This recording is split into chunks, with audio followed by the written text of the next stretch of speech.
하나님께서 오늘 우리에게 주시는 말씀 창세기 38장 1절부터 30절입니다. 창세기 38장 1절부터 30절 제목은 죄의 값과 은혜입니다.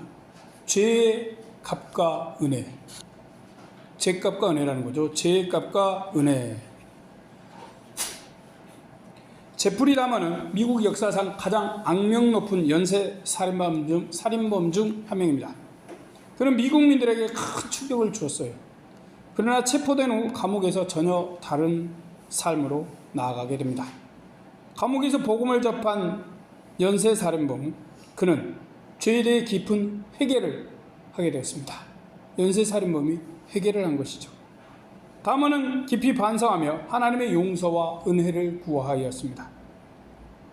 그리고 감옥에서 세례를 받고 하나님을 믿는 사람이 되었습니다. 이후 안타깝게 그는 다른 수감자에게 죽임을 당하였습니다. 이것은 죄의 값일 것입니다. 그의 변화된 삶은 하나님의 은혜가 얼마나 놀라운지를 보여줍니다.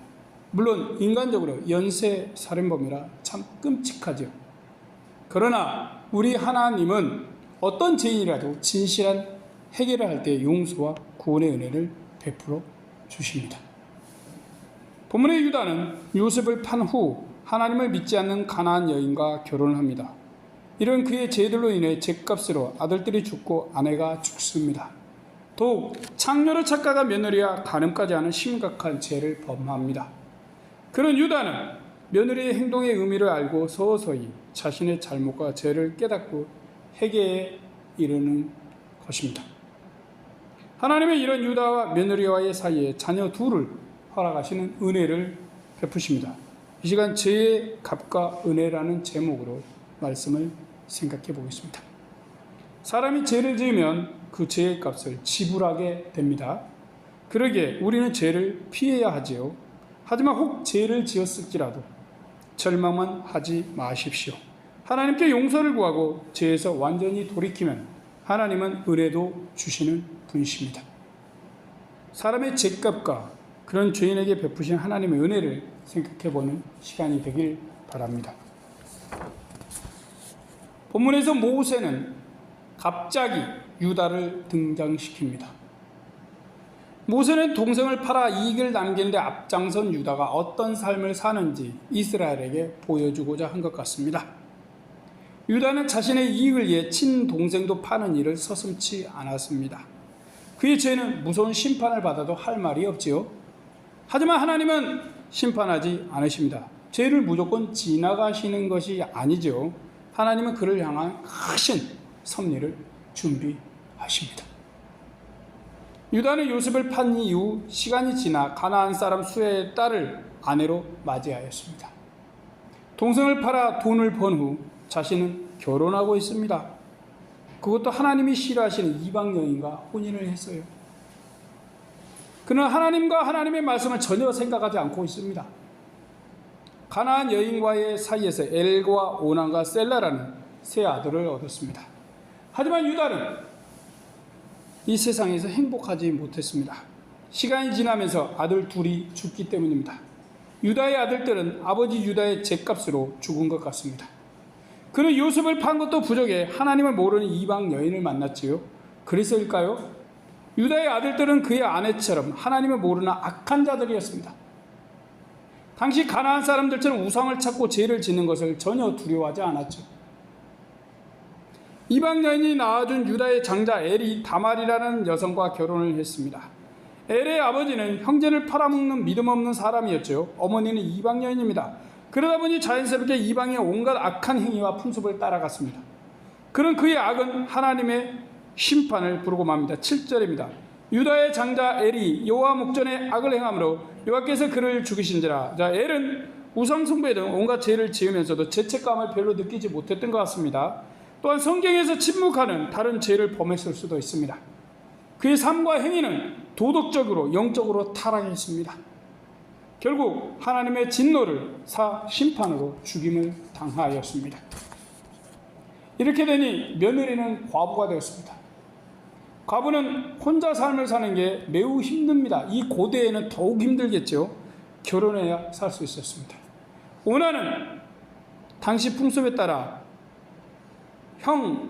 애를 대신해 형의 가족을 돌볼 의무가 주어집니다. 그 까닭에 유다는 오난에게 형수와 동침하여 형의 자녀를 남기라고 했습니다. 자기 자녀가 아니고 형의 자녀예요. 자기 씨지만. 하지만 그는 형수와의 사이에 자식을 낳아도 자신의 자녀가 되지 못함을 알고 싫어했습니다. 아마 자신의 재산에도 뭔가 문제가 생길 거라 생각했을 가능성이 매우 높습니다. 그런 이유로 오난은 형수가 자녀를 갖는 걸 돕지 않습니다. 9절입니다. 오난이 그 씨가 자기 것이 되지 않을 줄 알므로 형수에게 들어갔을 때 형에게 아들을 얻게 아니하려고 땅에 설정하며 그 일이 여호와 목전에 악함으로 여호와께서 그도 죽이시니. 자, 첫째 아들 엘에 이어 둘째 아들 오난도 하나님께 죽임을 당합니다. 하나님이 이런 악을 행하는 오난도 엘에 이어 죽이셨습니다. 죽이셨다라고 아예 대놓고 성경에서 말씀하고 있겠죠. 그도 형 못지않게 악한 인간이었던 것 같아요. 이방인 아내와의 사이에서 태어난 아들들이 하나님의 뜻을 추구할 리는 당연히 없지요. 이래저래 하나님께 죄를 쌓은 엘과 오난은 모두 다 죽고 말았습니다. 이제 유다는 엘과 오난 대신 며느리 다말을 위해 막내 아들 셀라를 주어야 할 판입니다. 자, 그러나 엘과 오난에 이어 하나 남은 아들까지 죽을까 겁이 덜컥 났어요. 한 명 남았는데 이 아들까지 없어지면 뭐예요? 아예 후손이 없습니다. 얼마나 그 시대에 무서운 마음이었겠어요. 그래서 며느리에게 셀라가 자랄 때까지 기다리라고 말했습니다. 아직 아들이 어리기도 했지만 핑계를 대서라도 막내 아들 셀라를 다말과 결혼시키지 않으려 마음이었어요. 한마디로 이 며느리 다말은 아들들을 잡아먹는 여인이라는 생각이 지금 유다의 머릿속에 있었던 것입니다. 그런 사이 이번에는 유다의 아내가 죽었습니다. 아들들이 한꺼번에 죽자 아내가 충격을 감당하지 못하고 죽은 것으로 보입니다. 아들들을 잃은 건 어머니가 견디기 참으로 힘든 고통이었겠죠. 아들 셋 낳았더니 둘 다 죽어버렸어요. 커서. 요셉을 판 죄를 범한 유다의 아내와 아들들이 모두 다 죽었습니다. 한 명 남고요. 유다가 받을 죄의 값이 어디예요? 유다에게 간 게 아니라 그 아내와 아들들에게 가고 있습니다. 유다는 아직 이것을 깨닫지 못했습니다. 다만 마음이 심히 힘들었겠죠. 그런 그를 친구들과 지인들이 위로해 줬고 겨우 힘을 좀 얻었습니다. 힘을 얻은 유다는 친구와 함께 양털을 깎으러 며느리가 사는 곳으로 갔습니다. 그때쯤 유다의 막내 아들 셀라는 성인이 되었습니다. 전에 며느리에게 셀라가 크면 남편을 주겠다고 약속을 했었죠. 하지만 유다는 셀라가 또 죽을까봐 차일피일 약속을 미루고 있었어요. 며느리도 셀라가 다 컸음을 알고 있었습니다. 그런데도 시아버지가 남편을 주지 않자 불만을 가졌습니다. 그럴 즈음 유다가 자신이 있는 곳에 양털을 깎으러 왔다는 소식을 들었습니다. 시어머니가 돌아가셨다는 소식도 이미 듣고 있었어요. 그럼 그녀는 유다를 유혹하려 작정하였습니다. 14절입니다. 그가 그 과부의 의복을 벗고 면박으로 얼굴을 가리고 몸을 휩싸고 딥나 길곁 에나임 문에 앉으니 이는 셀라가 장성함을 보았어도 자기를 그의 아내로 주지 않음을 인함이라. 자, 유다 며느리의 행동은 롯의 딸들을 생각나게 합니다. 롯의 딸들은 소돔 사람의 영향을 받아 욕심과 욕망대로 살았죠. 심지어 아버지를 이해한답시고 아버지와 자신들이 동침하는 범죄까지 서슴지 않았습니다. 그처럼 유다의 며느리도 목적을 성취하기 위해 시아버지와 동침하려고 합니다. 유다는 며느리가 자신을 유혹하려고 깨를 대고 있음을 전혀 생각하지 못하고 있었죠. 다말은 가부의 의복을 벗고 면박으로 이렇게 천 같은 걸 얼굴을 가리고 몸을 휩싸고 그가 지나갈 법한 길 곁 문에 앉았습니다. 이런 행동은 당시 창녀들이 한 것으로 보입니다. 다말은 유다를 유혹하여 그의 자식을 낳으려 하는 것입니다. 유다는 길 곁에 앉은 며느리를 창녀로 알았습니다. 그러기에 그녀에게 말을 붙였습니다. 요셉을 판 것을 죄로 알지 않았고 이방인과 결혼하는 것도 아무렇지 않게 생각한 유다죠. 그는 창녀와 잠을 자는 건 전혀 죄로 생각하지 않는 것 같습니다. 이제 창녀를 만나 헛헛하고 공허한 마음을 위로받고자 한 것입니다. 아내가 죽어서 홀로 됐죠. 유다가 함께 잠을 자자고 하니 며느리는 나에게 무엇을 주시겠느냐라고 물었습니다. 유다는 그녀에게 너에게 무엇을 주면 좋겠느냐 되물었습니다. 17절입니다. 유다가 가로되 무슨 약조물을 내게 주라. 그가 가로되 당신의 도장과 그 끈과 당신의 손에 있는 지팡이로 하라. 유다가 그것들을 그에게 주고 그에게로 들어갔더니 그가 유다로 말미암아 잉태하였더라. 유다는 자신과 잠을 잔 값으로 그녀에게 염소 새끼를 준다고 했습니다. 그 전에 말씀에서 그녀는 약속의 징표를 달라 합니다. 자, 그녀가 요구한 것들은 양을 치는 것과 관련된 것 같아요. 유다가 자신의 것임을 단번에 알아보도록 도장과 끈과 지팡이를 요구한 것입니다. 이렇게 만반의 준비를 끝낸 그녀는 시아버지와 잠을 잤습니다. 그 결과 임신을 하게 됐어요. 네, 참 말도 못할 내용들이 막 펼쳐지고 있습니다. 막 펼쳐져요. 자, 유다는 요셉을 판 죄에 이어 이제 며느리와 간음하는 범죄까지 하고 있습니다. 후에 친구 히라를 통해 창녀로 생각한 며느리에게 염소 새끼를 주고 자신의 물건들을 찾아오라고 했습니다. 그렇지만 친구가 그녀를 만나지 못했어요. 동네 사람들도 여기에는 창녀가 없다라고 합니다. 이게 뭐 황당하죠. 자, 이 말을 전해들은 그는 더는 그녀를 찾지 말라고 했습니다. 그로부터 석 달 후 며느리 다말이 간음하여 아기를 가졌다는 소식을 듣게 됐습니다. 24절입니다. 석 달쯤 후에 혹이 유다에게 고하여 가로되 내 며느리 다말이 행음하였느니라. 유다가 가로되 그를 끌어내어 불사르라. 유다는 심히 분노하면서 그녀를 불사르라고 명하였습니다. 아마 당시 간음죄를 범한 사람은 불살라 화형으로 죽였던 것 같아요. 그는 동생을 판 죄는 죄로 기억하지 못하거나 잊으려고 했었죠. 이어 믿지 않는 여성과 결혼한 죄를 또 범했습니다. 그 아들들도 죄를 지었고 양심의 가책도 받지 않았습니다. 이것은 모두 다 유다의 죄에서 시작된 것이죠. 그런 유다는 이제 창녀와 잠을 자려고 했고 자기가 원한 것은 아니지만 며느리와 간음하는 간음죄를 범했어요. 그리고 며느리가 간음죄를 범하고 임신했다는 말에 심히 분노하고 있습니다. 얼마나 웃기는 것입니까? 엄청 웃겨요. 자신의 죄는 돌아보지 못하면서 며느리의 죄에만 분노하고 있어요. 간음죄가 큰 죄인지 동생을 팔아먹어서 죽든지 말든지 내버려두는 죄가 큰 죄인지 상식적으로 생각해 보시죠. 자, 다말은 자칫하면 불타 죽을 판입니다. 유다의 자손을 낳고 며느리로 살려한 계획이 못 이루고 죽게 생겼어요. 이런 때를 대비하여 그에게 받은 도장과 끈과 지팡이를 보냈습니다. 25절입니다. 여인이 끌려나갈 때 이제 불살라지려고 끌려나갑니다. 보내어 시부에게 이르되 이 물건 임자로 말미암아 잉태하였나이다. 청컨대 보소서 이 도장과 그 끈과 지팡이가 네 것이니까 한지라. 자, 유다의 눈에 들어온 물건들은 뭐예요? 모두 다 자신의 것입니다. 그래도 양심은 있었는지 오리발 내밀진 않아요. 그때야 자신이 며느리보다 못한 자라는 것을 깨달았습니다. 유다는 셀라를 며느리의 남편으로 주지 않았기 때문에 그녀가 자신의 자식들을 가졌음을 깨달았습니다. 그는 간음했다 생각한 그녀보다 자신이 옳고 옳다고 생각했었지요. 하지만 도리어 그녀보다 자신이 더 죄인이었고 그녀가 자신보다 더 옳았다는 것을 알게 됩니다. 한 번도 이런 생각을 못한 그는 며느리의 말과 행동을 통해 자신을 돌아보게 되었습니다. 며느리는 하나님을 몰랐어요. 그녀는 세상적인 방법으로 권리를 주장했습니다. 유다의 죄값으로 아들들이 죽고 며느리와의 또 다른 죄로 인해 다른 아들들이 태어납니다.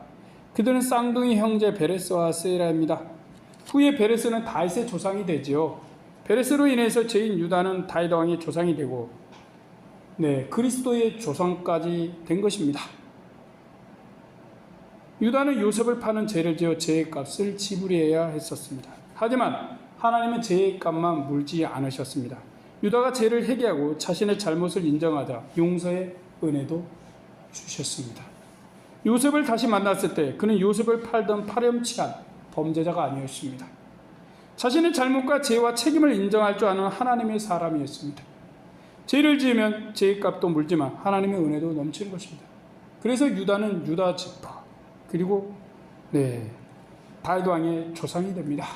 그리고 다윗 왕의 후손으로 족보상이지만 그리스도께서 오십니다. 자, 우리가 사는 세상을 보면 모든 것은 그 값이 있습니다. 전에는 물이 값없이 공짜로 마셨죠. 요즘은 물도 값을 지불하고 마시는 경우가 흔합니다. 유럽에서는 화장실도 돈을 지불해야 쓸 수 있는 곳들이 있습니다. 또한 사람들이 잘 사용하는 렌트도 돈을 지불하고 자동차나 정수기, 요즘은 별것도 다 빌려서 사용하는 걸 보았습니다. 이처럼 모든 것은 값이 있습니다. 우리의 눈에 보이는 거의 모든 것은 값을 매길 수 있고 그 값을 지불해야 얻을 수가 있습니다. 그런데 우리가 잘 생각 못하는 값이 있죠. 뭡니까? 바로 죄의 값입니다. 우리가 혹 죄를 범하면 하나님은 우리에게 죄의 값을 지불케 하십니다. 죄를 범했다, 그걸로 회개했다, 뚝딱, 악이 아닌 것이죠. 유다는 요셉을 판 죄의 값을 아들들과 아내가 죽습니다. 성경 말씀 여러 군데를 보아도 사람이 죄를 행하면 반드시 죄의 값을 지불하게 하십니다. 아담부터 가인, 그리고 광야의 이스라엘 백성들, 신약에까지 자신들이 지은 죄에 대해 그 값을 지불했습니다. 지불하지 않은 사람 단 한 명도 없습니다. 죄값은 많이 고통스럽지요. 죄값이 고통스러운 건 하나님께서 우리가 죄를 짓지 않길 바라서일 것입니다. 모든 사람은 이 땅을 떠나면 하나님 앞에 서야 합니다. 하나님께 가서 자신이 이 땅에서 산 삶에 대해 그 값을 지불해야 합니다. 하나님 안에서 선을 행한 자는 상을 받겠지요. 하나님을 떠나 악을 행한 자는 그 값으로 벌을 받습니다. 세상에서도 죄를 지으면 그 죄값을 반드시 물어야 합니다. 사람을 때리면 감옥에 가거나 배상을 해야 합니다. 어떤 물건을 파괴하면 그 물건 값을 물어야 되고, 더 심각하면 그것에 대해서 자신이 감옥에서 져야겠죠. 결국은 우리의 행위에 따라 값을 지불해야 하는 것입니다. 예수를 믿는 사람이라고 예는 없죠. 내가 예수 믿기 때문에 하나님이 다 용서해 주실 것이라고 하고 무조건 죄를 지었다는 큰일 나는 것입니다. 그 죄값을 반드시 물어야 해요. 그것이 하나님의 공의입니다. 그러므로 우리가 죄를 지으면 죄값을 지불해야 한다는 사실을 생각하십시오. 물론 하나님은 우리에게 긍휼을 많이 베푸십니다. 그래서 유다도 다윗도 큰 죄를 짓고도 죽지 않았습니다. 하지만 둘 다 고통스러운 죄값을 지불하죠. 아무리 천하의 다윗도 외가 아니지요. 이것은 그들만의 이야기가 아닙니다. 우리가 혹 죄를 두려워하지 않고 가까이 한다면 죄를 지을 가능성이 높아지겠지요. 그리고 우리가 죄를 짓는다면 죄의 달콤한 열매를 다 맛보기도 전에 얼마 못 가서 죄값을 톡톡히 지불할 수 있습니다. 죄의 열매는 아주 잠깐 달지만 그 죄값의 고통은 매우 매우 오래가지요. 우리는 그러기에 죄를 멀리해야 합니다. 죄는 어디 성경 말씀처럼 그 모양이라도 버려야 합니다. 우리가 죄를 지으면 하나님도 슬퍼하십니다. 또 죄지은 우리는 죄의 열매를 다 먹기도 전에 쓰디쓴 고통의 죄값을 내야 합니다. 죄책감으로 힘들 수도 있습니다. 엄청난 심리적 압박이 심장과 가슴을 누릅니다. 우리의 하는 일에도 어려움이 올 수 있습니다. 가장 중요한 건 우리와 하나님 사이에 문제가 생깁니다. 하나님과 연결됨을 느끼기가 어렵죠. 아마도 이것이 가장 큰 죄값일 것입니다. 이 땅에 살면서 우리는 무수한 죄의 유혹을 받습니다. 또 유혹하는 죄들은 자주 죄로 보이지도 않지요. 유다도 동생이 나쁜 짓 하니까 죽이지만 않고 팔면 괜찮다라고 생각했습니다. 그는 죄만 짓지 않으면 괜찮다고 생각하고 믿지 않는 자 아무렇지 않게 결혼도 했어요. 그런데 그런 유다의 집에 죄가 너무나 쉽게 자라났습니다. 그렇게 자란 죄는 사망이라는 죄의 값을 가져왔습니다. 이것이 죄가 우리에게 주는 문제요, 무서움입니다. 너무나 쉽게 우리는 죄에 넘어지죠. 그러기에 하나님은 우리를 긍휼히 여겨주십니다. 유다는 지은 죄로 인해 죄의 값을 지불했습니다. 그렇지만 하나님은 그에게 은혜도 베푸셨습니다. 유다는 자신과 범죄한 며느리 다말에게서 베레스와 세라를 얻었습니다. 베레스는 다윗의 조상이 되죠. 이것이 범죄한 유다에게 하나님이 베푸신 은혜입니다. 그는 비록 죄값을 지불했지만 그것으로 끝나지 않았던 것입니다. 하나님은 죄인 유다에게 그리스도의 족보의 이름이 오르는 은총도 베푸십니다. 죄가 넘치는 곳에 어때요? 하나님의 은혜도 넘친 것입니다. 하나님의 은혜는 우리의 생각을 초월합니다. 하나님의 은혜로 우리의 죄가 가득 넘치는 곳에서 우리는 구원을 받았어요. 그리스도가 지신 십자가는 세상의 모든 죄가 다 모이는 곳입니다. 이 십자가는 온 세상 죄의 집결지죠.